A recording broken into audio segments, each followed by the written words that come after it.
Welcome back, fans. Welcome back, subscribers. Welcome back, members, to Guardian of Chaos, the YouTube channel, here for Chaos Corner and another episodic YouTube adventure of story time.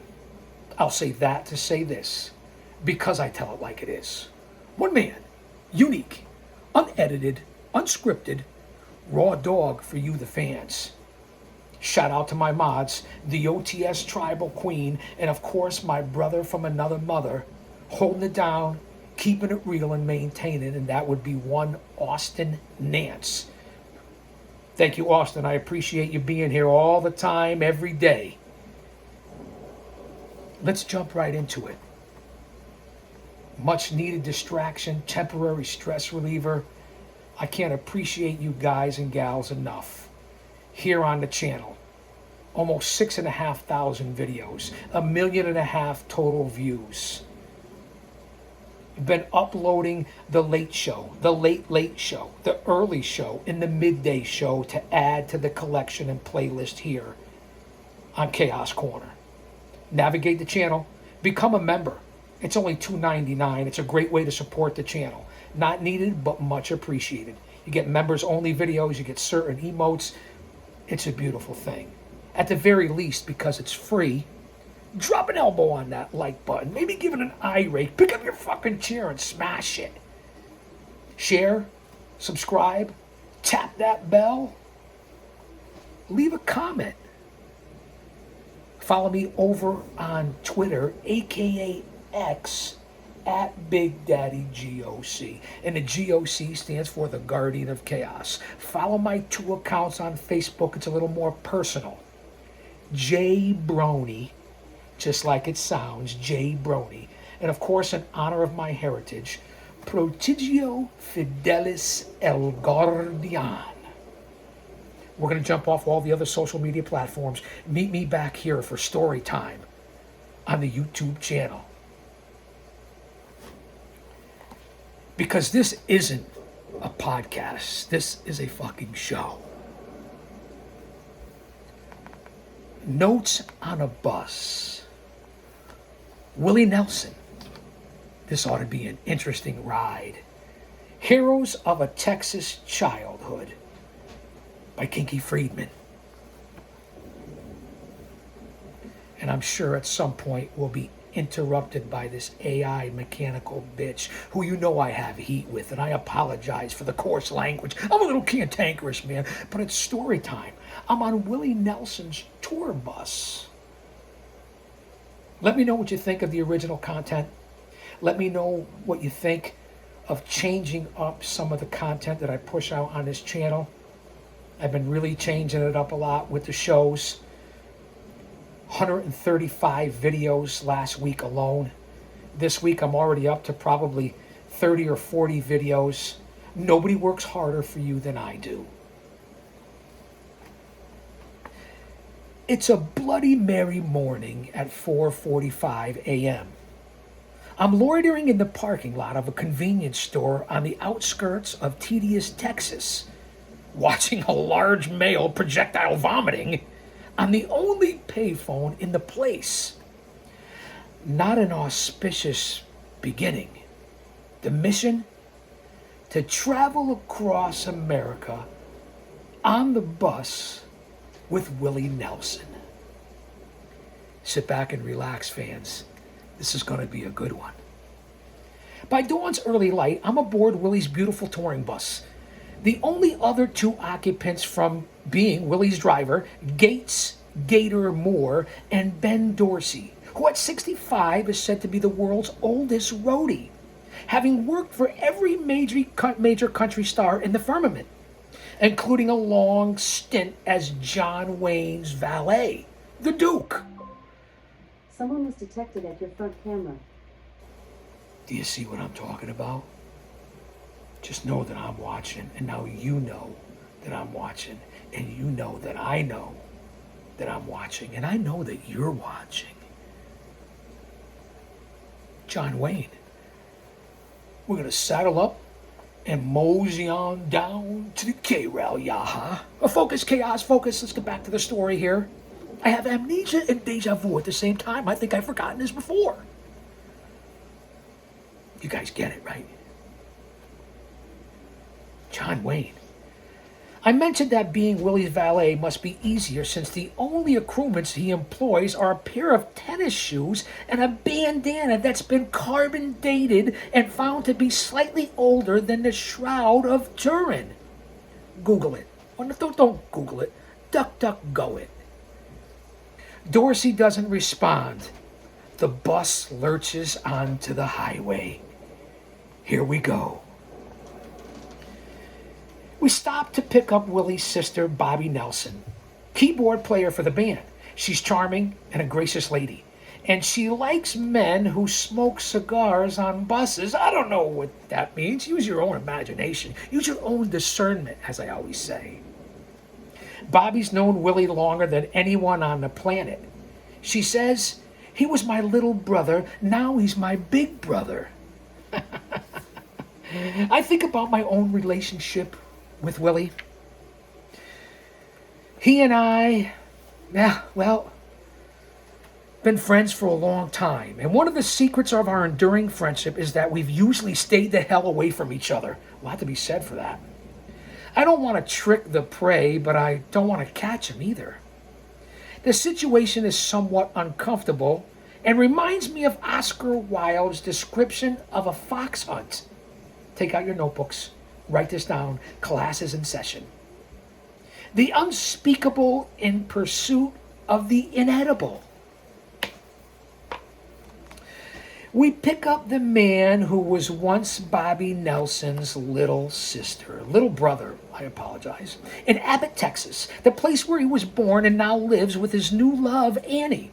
Their 2 infant children and their 2 Mexican nannies, whose only word of English appears to be Wheelie. Oh, Wheelie. That's my best impression. I don't know what to tell you. I don't bring up Willie's problem with the IRS, but Willie does. It seems Willie owes the IRS millions. Sister Bobby's very concerned. I don't know what the people with the minds of machinery will do, she says. Willie's worked so long and hard for this, and now he could lose everything. Willie himself doesn't say much about this possibility. The case is current, and he's countersuing. There's a lot of money involved. Willie plays over 200 dates a year and earns roughly $50K a gig, and probably more than that now. And I'll go back and I'll tell you the date of the story, because we go forward to go back here in the time machine on Chaos Corner for story time. As the bus roars toward Texarkana on the way to Detroit, we talk about the situation. Willie, relaxed and philosophical, is not the kind of man who would be likely to jump out the window of his bus over the situation. You're a gypsy, Willie, I said. And a gypsy's definition of a millionaire is not a man who has $1 million, but a man who spent $1 million. Willie laughs as we sit at a little table on the bus. His eyes look into me with all the even-mindedness of a Mahatma. It's like this, Willie said. I have the ability to make money, as we all do at one point or another, obviously. It's very important. I have the ability to own money. I have the ability to even owe money.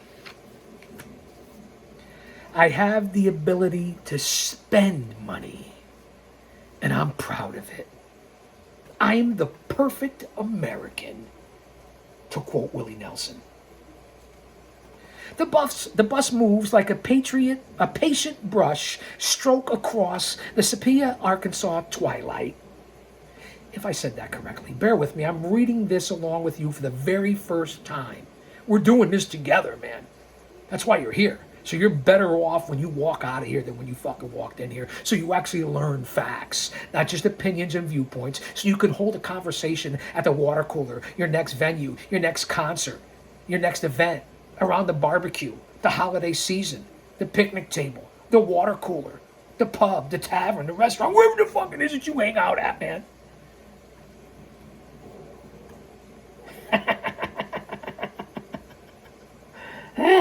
You can't get better than this. This is entertainment personified. An extravaganza, a bonanza here on the channel. Willie sits across the little table, the conversation moving into the murky casino of world politics. Here we go. Around midnight, a storm comes up, and we see lightning lashing the Nashville skyline. Almost as if God is smitten with the Philistines, who never understood Willie Nelson. In the song, Me and Paul, Willie acknowledges that Nashville was the roughest, but tonight he seems to hold little rancor for the town that once drove him to lie down in the middle of a snowy Broadway and wait for a truck to run him over. As they go, I say, that was a fairly gutsy suicide attempt. I hope you guys are paying attention here. At 3 o'clock in the morning in Nashville, says Willie, there's not much traffic. It's no laughing matter. As we roar through Music City, its bright lights and dark shadows, they don't appear to evoke any bitter memories in Willie. Ben Dorsey, the world's oldest roadie, has joined in the conversation, which is now turned into bandanas, John Wayne, and the Trilateral Commission. Willie is a believer in bandanas and the Trilateral Commission. But he isn't sure about John Wayne. I don't know how you could say that, Willie. And I'm going to send this and clip it and send it to you. Or at least your family. Put that in your pipe and smoke it, Willie. I'm a Gene Autry, Roy Rogers guy, Willie says. John Wayne couldn't sing and his horse was never smart. The kind of loose talk irks Dorsey, who of course was the Duke's valet for many years before he worked for Willie. Stand by. Dorsey staunchly defends Wayne and relates a few narratives about beautiful women, freight elevators, 7-passenger roadsters, and Tijuana, at the end of which Willie concedes to Dorsey that Wayne was indeed a great American. I inquire if it's true, as Nashville's famous Captain Midnight asserts that Willie stole the idea of wearing the bandana from Midnight and John Wayne. Willie contends that the bandanas and tennis shoes are not an affliction. They are the outfit he wore as a child, predating Wayne or Midnight's use of the bandana. Dorsey takes out a John Wayne book and authenticates that the Duke wore a bandana in a movie in 1928, 5 years before Willie was born. Again, I hope your notebooks are out. I hope you're paying attention. I'll be taking attendance. Bueller.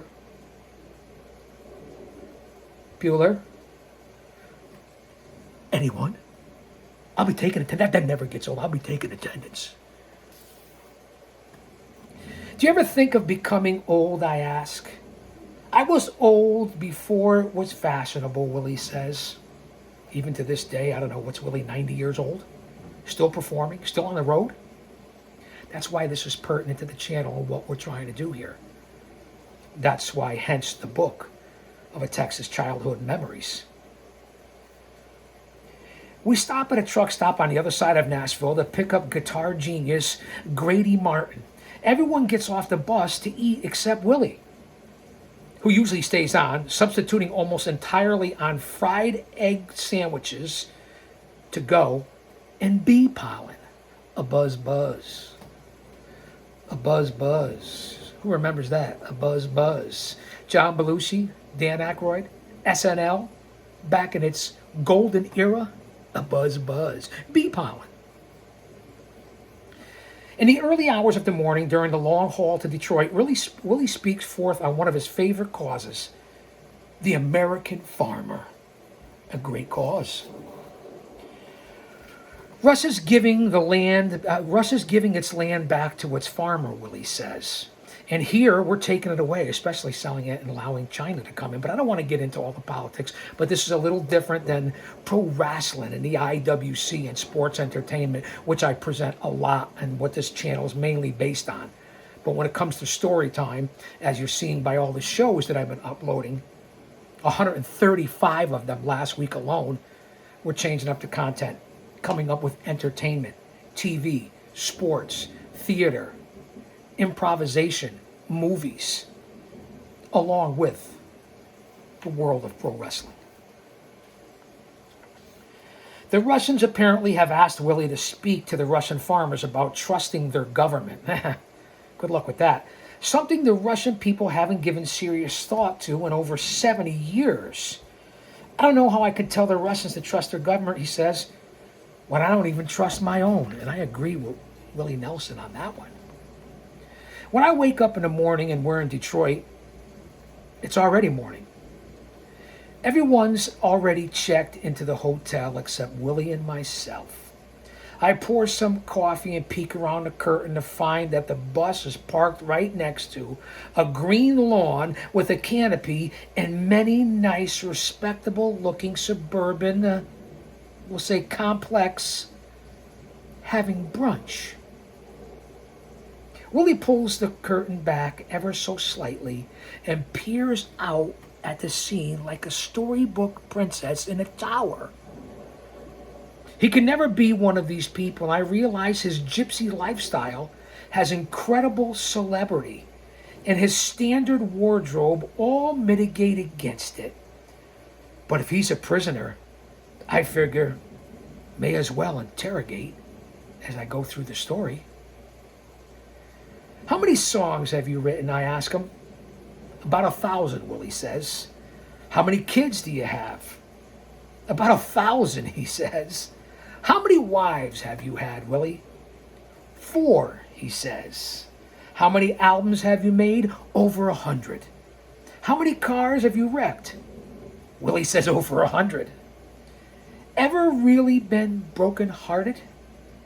I've had a trail of broken hearts, he says. At the Hank Williams level. Do your research. Research is your friend. I just want to give you a quick time frame on when this book was written and released. Let me just do my due diligence here like I ask you guys to do. Okay. The book was written and released in 2009. Just to give you a time frame of where we are here in the time machine. So we're in 2025, a stone's throw away from 2026. This was released in 2009. So just to get everybody up to speed and where we are, where Willie is, how old he was here in 2009, and to where he is all these years later. I appreciate you being here. The show at the Michigan State Fair that night is so vibrant, spirited, and full of energy, one might not believe every member in the 7-piece band except Mickey Raphael and B. Spears is over 50. As yours truly, the over 50 demo god, the old man brand. That's why this story is relevant to the GOC. I mean, that's me. The large crowd, seemingly as diverse as America itself, is warm and enthusiastic towards Willie. Almost as if he were a personal friend. There are surprisingly large numbers of blind people, adults, and children in wheelchairs, and one ambulance with the back doors open and a frail old lady lying inside. The next day, I'm in a hotel bar with Larry Trader, Willie's old pal and promoter, and the man who once helped my former band, the Texas Jew Boys, escape a redneck lynch mob in Nacogdoches, Texas. I mentioned to Trader about the wheelchairs, the blind people, the lady in the ambulance. I ain't saying he's a doctor, Trader says. I'm saying he's a healer through music in regards to Willie Nelson. I happen to agree with that. He ain't 90 years old at this point for no reason, right? Did something right? Smoking all that ganja, weed, rope, whatever it is that you call it. On a large patio of a Vermont luxury hotel with a vaguely mental hospital ambiance, Jody Payne, Willie's guitar player, is telling me how he first met Willie. It was 1962, and Willie had sat in for a few songs at the West Fort Tavern in Detroit, where Payne was working. Willie sang Half a Man, and the brilliance of the song completely blew Payne away. Then the owner of the bar came over to Payne and said, "Don't let him sing anymore. He's the worst singer I've ever heard in my life." Imagine somebody saying that about Willie. He's not for everybody, man, but we got to respect the artistry, right? Willie was playing bass for Ray Price at the time. It took Ray almost 6 months to realize Willie couldn't play bass. It took us about 5 minutes. After the show at the Champlain Valley Fair in Vermont, the bus appears to be surrounded by farmers, Hells Angels, and American Indians. Willie is taking a break before going out to sign autographs when he sadly realizes that he's sitting at a table with his suddenly realizes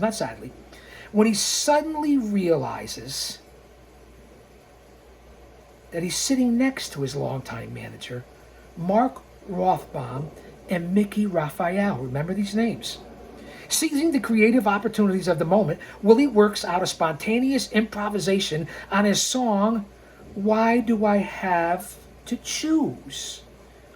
He opens his palms in a somewhat Christ-like manner toward Rothbaum and Raphael, and Willie sings, "Why do I have to choose?" I don't know if that's Willie Nelson or not, but that's my best impression.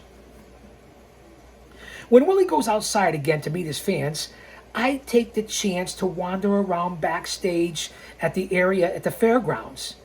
LG, a Hells Angel in good standing, is coordinating the events with various members of the crew.